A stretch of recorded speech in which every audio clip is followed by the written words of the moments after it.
Good morning, everybody. This is the Personal Playlist Podcast, fondly referred to as the P3 on Voice Ed Radio. I'm Noah Daniel.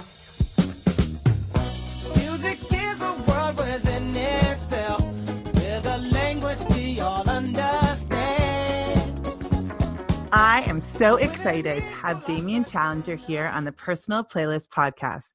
Damien is the co-founder of Nexus Education, an online hub for over 11,000 teachers across the UK and beyond to share ideas, best practices, and experiences via blogging and vlogging. Damien has helped over 1,000 schools discover the best solutions, coupled with helping over 1,500 suppliers find the most pertinent routes to market, meaning he has been ideally placed to witness the education landscape from a middle ground. This lens has enabled Damien to foster relationships built on trust and common objectives. Passionate about the education sector, Damien's dream is for Nexus Education to provide over 100,000, well, he wrote pounds, I will figure out the translation a little bit later, of funding to schools for the next 3 years via bespoke networking events with school groups. He also wants Nexus to be the go-to hub for teachers wanting to improve themselves, learn from others, and share their experiences. Welcome to the show, Damien. Hi, Noah. Thanks for having me. I'm excited that you're here, actually. When Reardon first approached me about blogging for Nexus, I was like, let me check out what you're doing. And besides having people that I knew on your landscape, it was great that your intent was really to bring people together. And because I believe in building community, I was so excited to kind of look back on my work and give it new eyes as I introduced it to a new audience. So I'm really grateful for that. And I'm excited that you're on the show. Tell us a little bit more about how Nexus Education began. Yeah, so Nexus started really as a result of thousands of conversations with school leaders. They were frustrated of how things were going, and they wanted a platform to share their ideas, their worries, and find solutions. And there wasn't really a company in the UK that I could see offering a whole sector platform. There were companies doing something similar, but they were kind of pigeonholed into edtech, literacy, numeracy, like things like that. And we didn't want that. We basically wanted to create a platform that gave educators a voice, which is our Nexus blogs. And then we wanted to create an events program that gave them solutions, which was networking. So it was twofold, really. So since that idea 18 months ago, we've now grown to 250 bloggers like yourself, 11,000 newsletter subscribers, 3,000 social media followers, and we've got 15 networking events planned over the next academic year. So it's gone really quick. I've literally just started full-time last week as well. Quit my full-time job and come on to Nexus full-time, which is exciting. So that's the indicator, right? When you're building something new that you can spend all of your time doing it. So that's such a good marker in your journey. When you feel like it's not a risk anymore, you can pay the mortgage and look after the kids. And yeah, it is. Yeah, it's good. And I say it feels like we're giving back as well through the events and the funding we can do.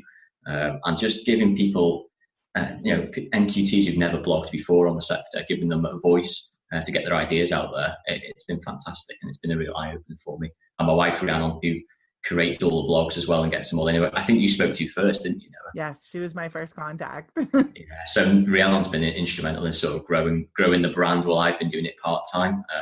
But she's been really good. And I say the 250 bloggers, she's probably spoke to all of them and more. So yeah, a little shout out for my wife there.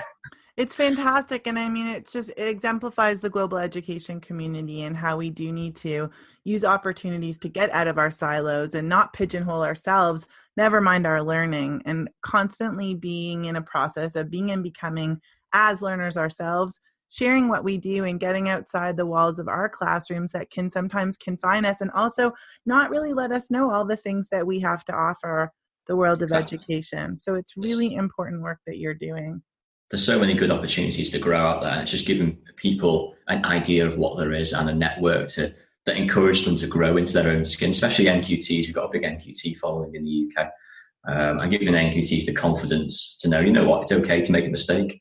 It's okay to do this. It's okay to do that. Just as long as you're learning from that. And, we've got a lot of great bloggers who are passing on their mistakes that they made and how they learned from them. And I think that's important.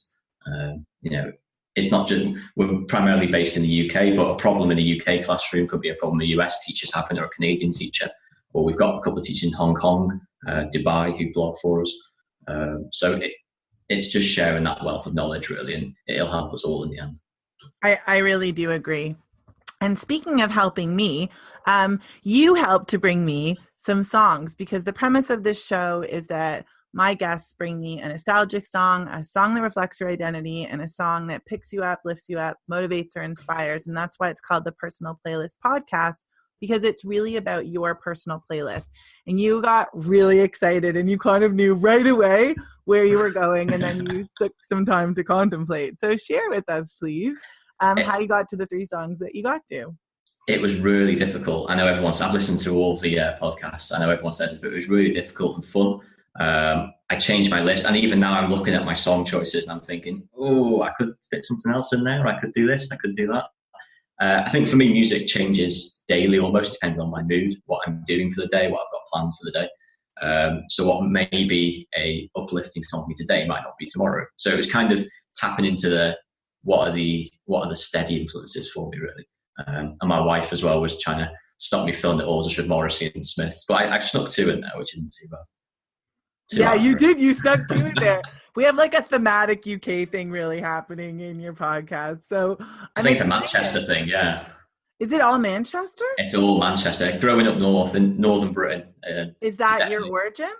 Yeah, so I grew up in North Wales, in Flint, a little town called Flint. So we're about 40 minutes from Manchester, 25 minutes from Liverpool. As you can tell by the accent, probably. So yeah, a lot of my influences are growing up north, as we say in Britain, and especially musically as well. Yeah. That's so cool. All right, well, let's begin with your nostalgic song, because I was excited to see it. And what's interesting about this particular song is through my investigations, I discovered that the perception of this song was really, really different in the UK versus in North America. Okay. And it got me learning more and more, actually, about, songs that you think they're ubiquitous, so of course they're hits everywhere. This song was listed as number 1 on the all-time greatest songs coming out of the UK. And, Bohemian Rhapsody came second. So that kind of blew my mind. Tell us a little bit about your song choice, why it's there, and we'll get a chance to play it in a bit. So for me, I think it was really hard. Like I said before, I thought nostalgia, what takes you back? And the first song that came into my head was Live Forever, Oasis. As we touched on a second ago, I grew up in Flint, which is a very small town in North Wales in the 90s. And it would be classed as, I suppose, now an economically deprived area. Although in the 90s, I think everywhere outside of London was economically deprived in Britain. My parents are both relatively young, so they'd been mid-20s when this song came out. And I'd been probably 8 or 9, so they had me when they were very young. So I grew up with musical influences that were very modern, very on trend, and kind of spoke of that period. So things like Nirvana, Oasis, Blur, Morrissey, Suede, Stereophonics, etc. So all that sort of music was always played in our house growing up. And I chose this, Oasis Live Forever, because the opening drum beat always takes me back to my mum and dad's living room on 4th Llewellyn, which is a small street in Flint, in the mid-90s. And my mum, I've got a vivid image of my mum putting it on. We had a Sony vinyl player in the corner. My mum putting it on there, and my 2 sisters and my brother running around crazy for not caring the world. So I think this song encapsulates that sort of fearless optimism that my parents instilled in us, which is great, and which is kind of led me to run my own business now. So yeah. It's amazing that you mentioned Nirvana, actually, because this is really contrast to the grunge movement and the negativity and the dreariness. This is optimistic and positive. So let's play your song and we'll talk a little bit more about it afterwards. Here's Oasis, Live Forever.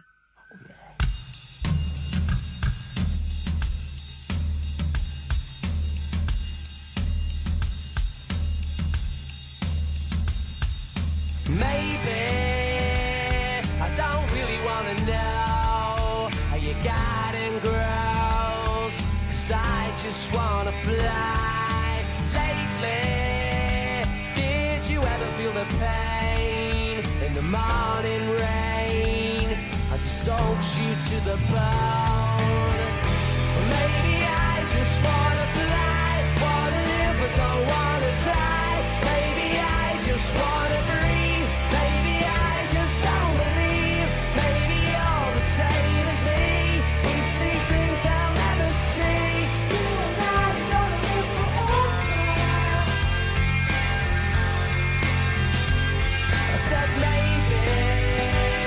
I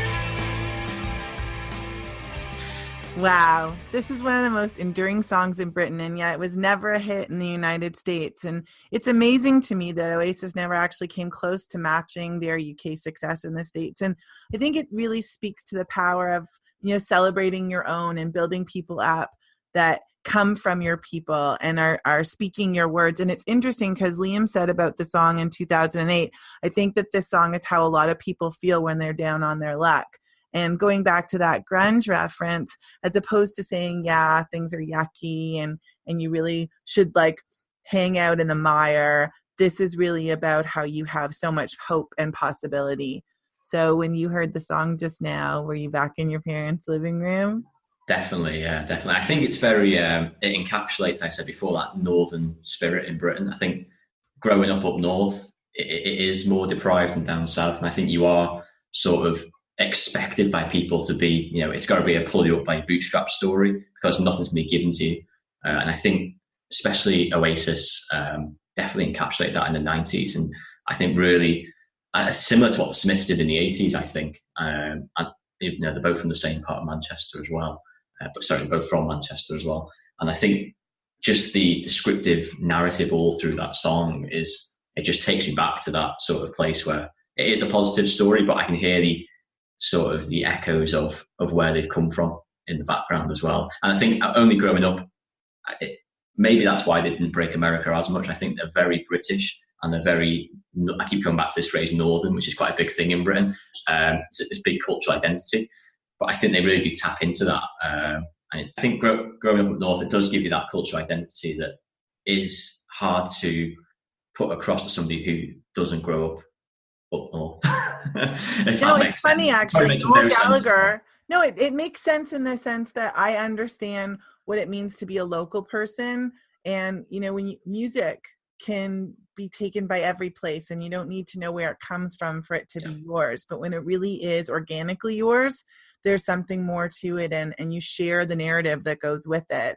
And it's interesting actually because Noel Gallagher said during a Reddit AMA that he never had a life goal until he wrote this song. So he said, where I came from and the times that I grew up in, it was not the best to have ambitions. It was actually a bleak time. And I never had a life goal until I wrote Live Forever. And then I wrote it and I wanted to be in the biggest band in the world. And he talks about all these aspirations that he suddenly allowed himself to have. And I think that's also reflective of when you come from difficult circumstances, you get to become afraid of dreaming because you don't want to be let down. You think it's just so implausible. But it's a reminder that anybody can dream from anywhere and it can be.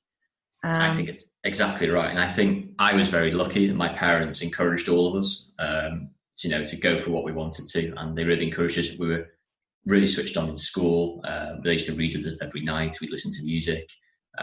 We didn't have loads of money growing up, but we'd go out and have days out, or we'd go into the park or the field or whatever. And I think that was great. I think music like Oasis takes me back to that, which I don't think we've got anymore. That sort of that spirit almost of, what, if the man, so to speak, says I can't do it, I'm going to show you. And I think that's amazing. I think that's lost on a lot, maybe a generation after my generation. I think it's been lost a little bit. But yeah. If it's been lost, it's only because your entire country has lifted its people to a different place.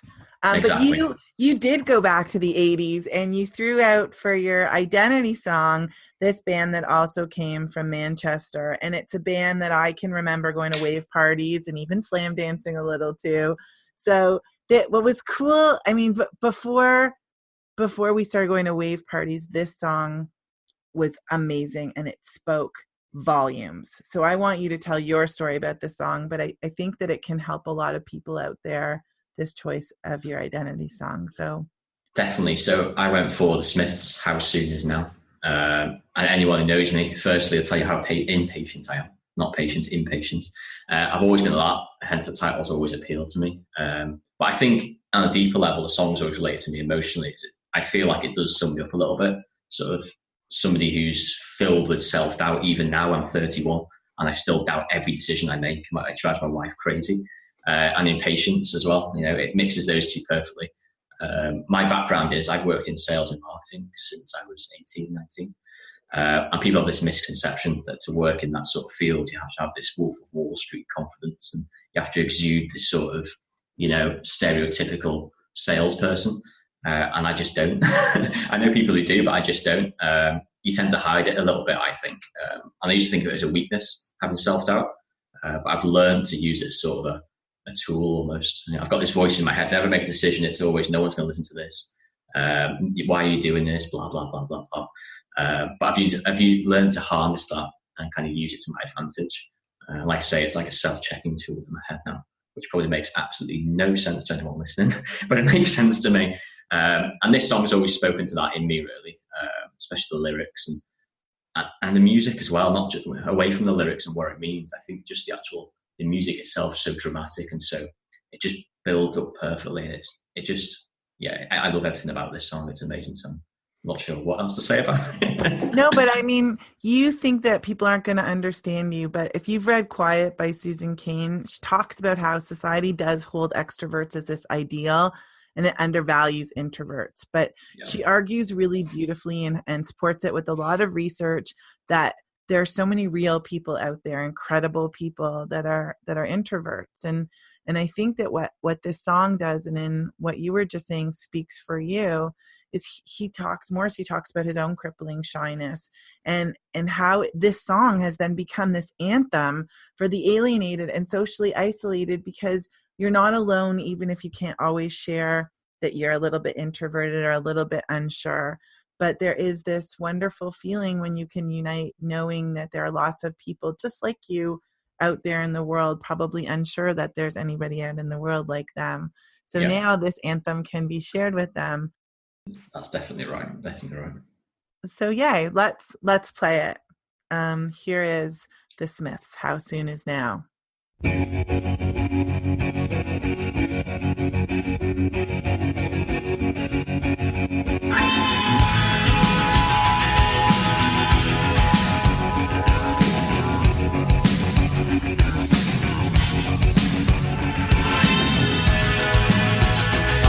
the sun and the air of a shyness that is criminally vulgar. I am sun and air of nothing in particular. You shut your mouth, how can you say I go about things the wrong way? I am human and I need to belong, just like everybody else does.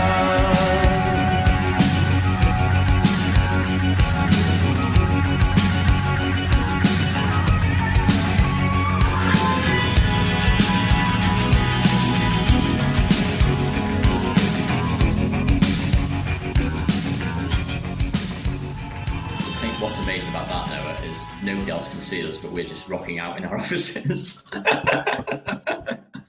That's great. It's a funny, wonderful thing, because not everybody gets to share how they hear music, how they take in music. And our Zencaster experience didn't work out, so we're on Zoom and I'm actually looking at you, and most of the time I do a podcast, I can rock out quietly by myself and people just assume I'm doing that, but you actually got to see it. It was nice to have that moment with you, Damien.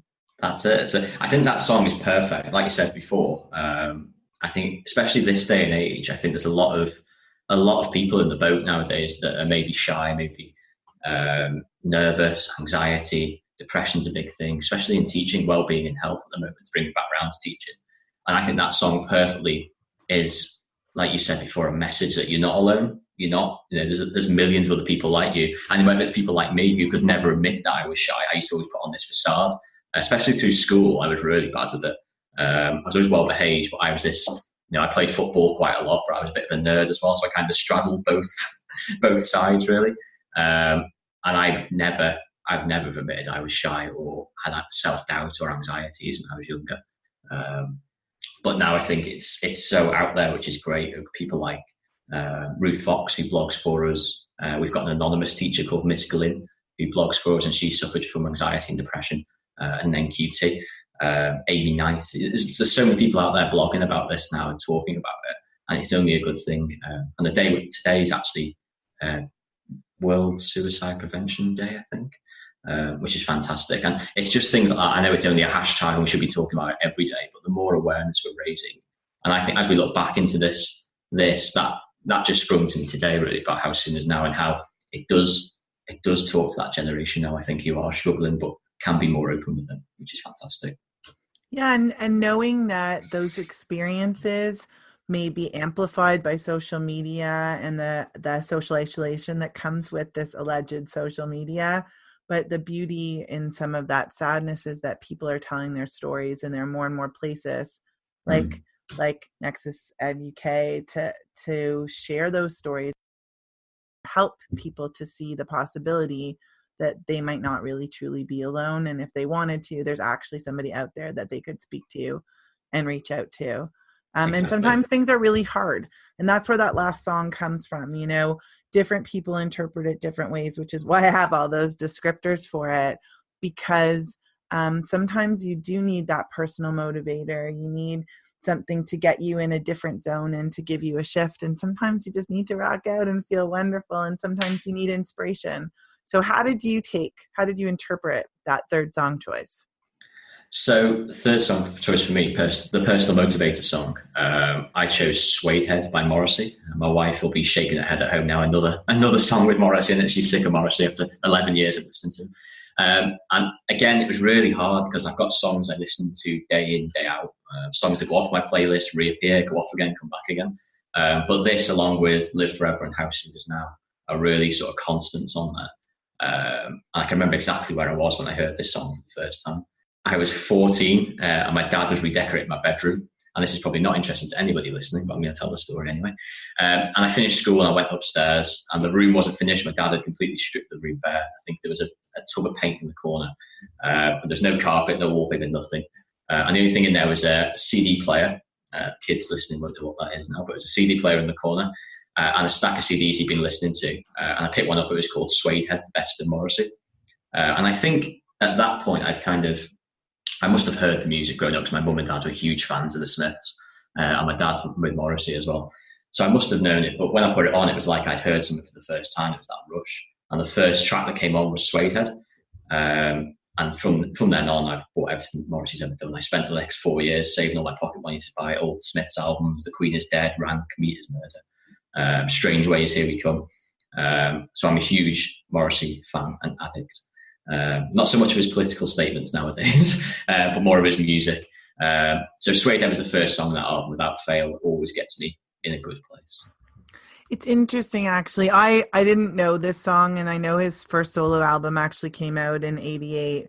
Yeah. And people were really excited about this, really nervous about this. And when you look at the video for this, it kind of throws you in this loop because it's the shout out to James Dean and Indian Motorcycle. And it's got all these allusions, the Little Prince, the tractor. Yeah, like it's so interesting. And you're wondering the whole time, what's the song? Like, what are the layers of this song? Because the lyrics are personal. There's clearly to this potentially woman that he had been with, not that it matters. And I don't know, it got me wondering about his obsession with James Dean and why it came out in the video and I didn't hear it in the lyrics. So I thought that was really interesting. But the song also reminded me of what happens sometimes when you have these lead singers in bands and they have longevity and they take a twist. They go on this other journey when they go out on their own. And it's nice to see songs like this telling their own personal stories and, you know, really creating that space just for themselves. Definitely. And I think, again, to say his political statements of late are slightly worrying, but on a musical level, I think he really is sort of, I don't think it's too much of a stretch to say he's a poet. If you read his lyrics without music and you didn't know he was a musician and a lyricist, you'd read it and it is, some of it's poetry. It's really amazing. There's a song, you know, he's 30 years solo career now, 6 years with the Smiths. You know, he's got a real body of work there that if you're feeling a particular state of mind or a mood or, you know, an emotion, there's something there for everybody, I think. And I very rarely listen to a song of his and think, I don't get the message. I think, and that's great in today's modern pop culture music. There's not much of a message there. Sometimes I feel, and I don't listen to modern. Yes, I'm an old granddad now, but I don't listen to modern music anymore. I just don't. I don't listen to the charts. My wife does, so it's on in the house. So I suppose I do hit bits of it. And obviously, my daughter's 5 now, so she'll be into it soon. Moana, she's into, and all that sort of stuff. Frozen, so I hear all that.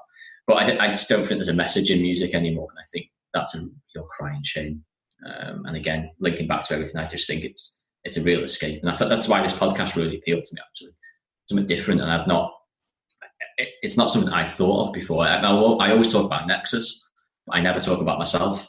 So that was a real challenge for me, I suppose. Well, I'm glad that you accepted it anyway. One of the things that makes this, I don't know, special to me, and I think for other people too, is that you can't always separate the teacher from the individual, and whatever role you're playing in education, who you are, it makes a difference. So it's nice to be able to tap into a piece of who you are. Let's tap into the song that brings you so much joy, Suede Head by Morrissey.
How are you feeling now about sharing your 3 songs? Yeah, it's been quite a personal experience. More personal than I thought it would be, actually. It's been great. Like I said before, it's something different, and it's something that you don't, outside of my wife, probably, stuff I've not shared with people before. I don't even think my parents know some of that, which is, yeah, they're going to know now. But yeah, it's been great, and I think more people should do it, and more people should, not just the podcast, but think of music in this way, that it does change your life. It does speak to everybody in a different way, like you say. Yeah, I mean, seeing it in the classroom is really incredible, especially for kids who will say, I'm not a music person. Then they like have this transformational experience and they're like, wow, that first year of kids are now in university for the first time, and they still come back and talk about this experience as something really unique and different. So I feel so lucky that Voice Ed gave me this space to harness the power of the individual and celebrate them through this podcast. And thank you so much for entrusting me with your story. You're welcome. Thank you. Where can people find you? How can people get involved in Nexus Education? Tell us some more. So there's lots of different ways. We're about to launch our Nextworking sessions. So Nextworking is basically a free 90-minute session, and it's tailored to individual school group specific needs. So I'm not sure if you know, but in the UK, all schools kind of cluster together on a local level. It may be 20 schools, maybe 100 schools, and they get together to discuss different things, curriculum-based things, procurement, recruitment, etc. So what we'll do is we'll liaise with the school cluster lead to find out what that group's issues are. And we then go away and research the best solutions to those issues before presenting them to the solutions at a speed networking format over 90 minutes. After the session's done, we then donate £1,000 to the group to invest in the solutions they've seen. So enable them to really go forward and implement what they've seen and what the solutions to their issues are. Wow, that sounds so collaborative and responsive. That's really exciting. And it's nice that that's part of the offering that you guys are developing. So you have Nextworking and you have NextEd blogs, and what else is coming up? We've got loads. We've got our newsletter. So we started this last year and it was a very simple newsletter, and we got 11,000 subscribers very quickly, which was crazy. We've now simplified a little bit. We give it a theme every month. So September was NQTs and how to settle into school quickly. Next, in October, it's going to be, you put me on the spot now, but it's going to be health and well-being, I think. If Reardon was here with me, she'd be nudging me, telling me that's wrong. But I think it's health and well-being. So we've got lots of great content, and we're thinking of doing some guest editors as well. So if there's any teachers out there or yourself who fancy editing our newsletter for us and doing a little piece at the beginning, do give us a shout. Other ways to find us, you can find us on Instagram, so at Nexus_Education, Twitter at Nexus Ed UK, and you go to our website, which is www.nexus-education.com. Okay, and by the way, going back to that 100,000 pounds, right, $171,454.78 Canadian, just for that. Yes. So it's amazing. I really appreciate that you were here. I appreciate what you're doing and the opportunity to share the building outside the blocks approach, in many ways from the beginning. So it's exciting to be able to go across the pond and build bridges and make sure that those extend to whomever is interested in being part of this growing community. So definitely check out Nexus Education. There's always new things on the horizon. Damien, thank you so much for being here. Is there anything else you want to say before I play you out? I don't think so. I think thank you for sharing the idea, and I'm hoping there'll be teachers in the UK who want to implement what you've done in the classroom with the podcast and with the music choices and giving children that sort of freedom to think. And your blog on our website as well, which I'll share in a couple of days. What's in the name? That really got me thinking. It made me research my own name as well, which is fantastic. Oh, it did? I'm about to start that because he loves the family tree. Yes, my dad was thrilled. So yeah, I've got Canadian and French in my name in Challenger. And apparently in the 1600s, my dad told me that I have an ancestor who was King Frederick of Denmark. So there we go, royalty on the show. If that's not a good place to end it, it's not going to get any better than that, Noah. No, that's a mic drop moment. I hope you have a great day. Thank you again. Thanks, Noah. Thank you for joining us on the P3, the Personal Playlist Podcast. I'm Noah Daniel. This is Voice Ed Radio, and I hope you have a fantastic day.